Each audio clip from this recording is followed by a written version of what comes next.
Imate li program za povećanje životnog standarda hrvatskih građana? Program Carino 1. Budućnost je provedbe projekta investicije od 100 milijardi dolara samofinanciranjem. Je li izlaz u novom sportu Ante Grabovca Krobolu? Ono što ja nudim Hrvatskoj, Europsko prvenstvo 2007. godine. Što mislite o položaju žena u hrvatskom društvu?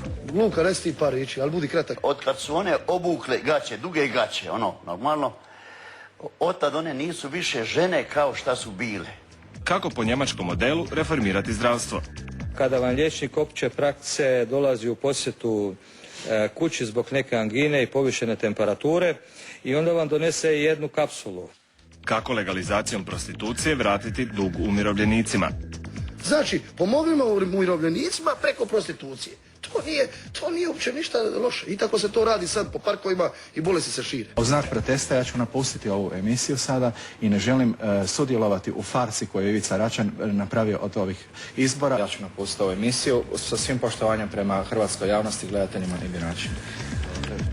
Taktika HSP-a 1861, dođi na sučeljavanje, pročitaj prosvjed i otiđi, no samo do finiša predizborne kampanje kada je njihov stolac ostao prazan.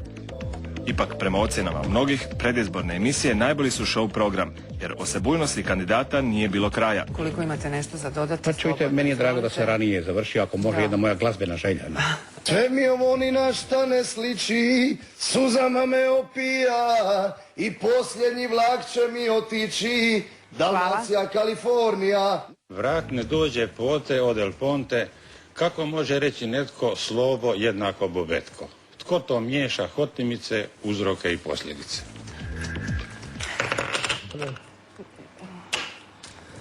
I moj plakat je pokazat ću vam zube. Nemojte, molim vas. Lijepo vas molim. Neka se zna. Pokazat ću vam zube.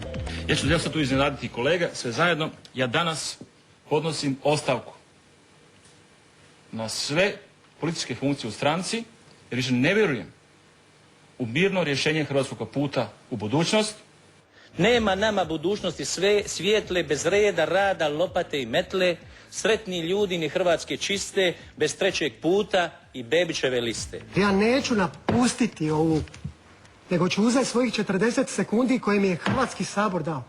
I budite u tišini, Oče naš, koji jesi na nebesima, sveti se ime Tvoje, dođi kraljevstvo Tvoje. Ovo bi bio i amen. Hvala vama lijepa. Da se dodjeljivala nagrada za najoriginalniji nastup, dobio bi je sada već legendarni Rikard Moric.